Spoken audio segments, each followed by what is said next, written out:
Upon saying goodbye to Gary's parents in Pioneer, the family once again seated in the Alamo rental car continuing their California venture.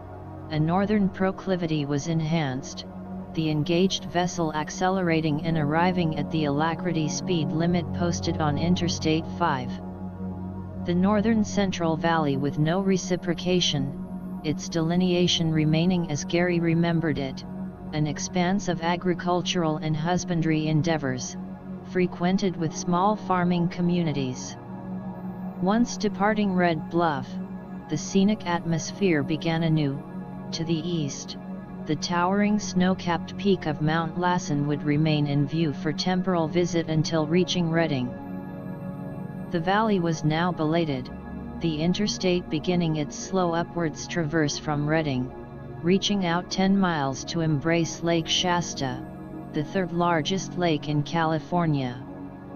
Its shoreline encumbrances 365 miles, populated with a host of evergreen trees, pines, fir, spruce and manzanita. In 1936, the Shasta Dam project was initiated on the Sacramento River, a 10-year project culminating in 1946. The completion of the lake reached fruition in 1948, the hydroelectricity plant providing power to Redding and the northern Central Valley. In the distance, Mount Shasta's majestic appearance permeated the northeastern horizon, but to the west another imposing monument coming into view, Castle Craigs, its towering peaks arising from an elevation of 2,000 feet to 6,600 feet. The craigs being formed during the Pleistocene period, the glaciers eroding the volcanic and sedimentary, leaving the solid granite heightened vertex vaulting upwards. Before them an imposing presence was within reach, its ascendancy dominating the panoramic landscape, casting a mystical aura of celestial contentment on its ruling realm, Mount Shasta. The regal snow-covered peak raising 14,179 feet in elevation, reaching up to embrace the heavens. John Muir penned, "Solitary as God, white as winter's moon." Mount Shasta starts up suddenly and solitary from the heart of the great black forest of Northern California, its ambience imposing like a dormant volcanic pinnacle, standing aloof, excluded from any mountain range. Completing the 350-mile trek on Interstate 5 to Yreka, the travelers finding California Highway 3, the avenue west over Yreka Mountain, through the small community of Fort Jones, his mother's birthplace and the entrance to a Shangri-La called Scott Valley, the family crowning 12 miles to Etna. The scenic drive still a masterpiece of unblemished carriage, an assembly of man's stewardship and Mother Nature's artistry. Gary marveled at the 4-mile-wide 16-mile-long valley, a painted containment of the Trinity Alps and the declared wilderness of the Marble Mountains. As a youth having journeyed with Fess the length and width of this Shangri-La haven, experiencing torrential thunderstorms and a raining of tree frogs during a hailstorm, but also the serenity in observing droves of deer trooping down from their mountainous sanctuary, seemingly knowing that the hunting season has yet begun.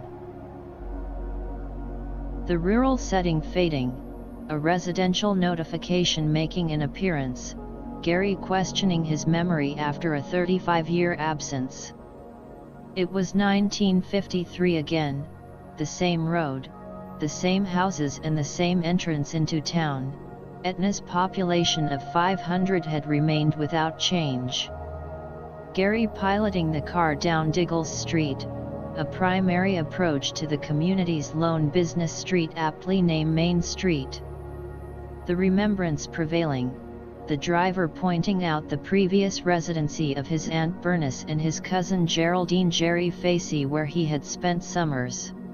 The walk to the front door of the house was a long one, not in distance but one of wonderment, Gary not having seen his aunt since the age of 12, but when she opened the door, again it was 1953, she looked just as he remembered her. Aunt Bernice's current home on Woodland Street was illustrious, its beamed ceiling, rotunda walled fireplace, Gary totally impressed, but it was to be expected as his Uncle Sam, who passed in 1981, was a renowned building contractor, as was his grandfather Potter, whose bridges and building structures remain, as exemplified by the Sacred Heart Catholic Church in Fort Jones that he built in 1921. Gary finding the visit rewarding, Robert and Sandy enjoying the capacious yard adorned with towering trees, one emitting a very elongated rope swing and the yard crowned with a breathtaking view of the snow-capped Trinity and Marble Mountains. A late morning journey found the family following Jerry and Fess and two of their granddaughters south of town, then turning at the French Creek Bridge onto a mountain dirt roadway in the Cavalier. The excursion continuing, then coming to a conclusion, stopping at what appeared to be a public picnic area with tables and in a tree-shaded reach, the calling sound of the flowing creek. Jerry, who had the foresight to pack a picnic lunch, mentioned it was time to eat. French Creek that was nearby beckoned. Fess, whom on this day, like most, just happened to have fishing poles, Gary and Robert partaking of the invitation, but alas, a catch to no avail. One extended weekend during Mike's youthful summer days, his cousin's family made a captivating camping trip to the Trinity Alps and a fishing expedition to the iridescent Tangle Blue Lake. The caravan assembly traversing the steep incline of the logging drag trails, finding all seven in an open-air Jeep, Fess's brother Wilbur sitting on the hood to hold the front end down, the four youngsters remaining in the back with the camping equipment. Etna also provided Mike with a young lady encounter. Her name was Bobby Brown. Her father was the editor of the town's newspaper. They would roller skate, attend the movie at the Star Theater, hike Etna Creek together, and in the warm summer evenings sit under the clear star-filled sky and talk, a new but lasting experience for a 12-year-old. The summer ended, Mike returning to his East Oakland Hills home. The two corresponded briefly by mail, but like the summer, it also ended. Aunt Bernice's breakfast was déjà vu for Gary and a new experience for the family, his aunt providing a copious breakfast, making several brands of cereal available, a glass pitcher of milk, its bottle or a carton container never permitted on the table, a bowl fresh fruit, eggs, pancakes, the syrup also in a glass syrup container, and to Robert's delight, rainbow trout, pan-fried, their heads and tails still attached, a journey back in time for the eldest Wilson.